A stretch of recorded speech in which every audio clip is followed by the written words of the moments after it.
কালী পুজো মানেই চারিদিকে প্রদীপ জ্বালানো আর আলোয় আলোয় পুরো ঘর সেজে ওঠা। আমরাও তাড়াতাড়ি সন্ধ্যার সময় বসে পড়েছিলাম প্রদীপ জ্বালানোর জন্য। সবগুলো প্রদীপ একসাথ করে গুছিয়ে আর মোমবাতিগুলো নিয়েছিলাম।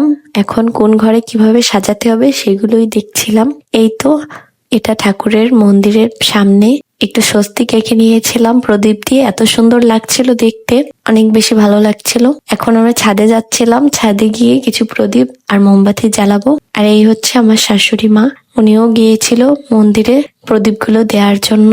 আমরা সবাই প্রদীপগুলো দেয়া হয়ে গেলে বাইরে গিয়ে দেখি কেমন লাগছে, সাজানোটা কেমন হয়েছে।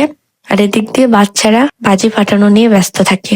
এভাবেই কালী পুজো আসলে চলে। কালী পুজোর এই প্রদীপ জ্বালানো, মোমবাতি দেয়া আর বাচ্চাদের বাজি ফোটানো, আর এরপরই ঠাকুর দেখতে বেরোনো। তোমরা কিভাবে কালী পুজো কাটাও আমাকে অবশ্যই জানিও।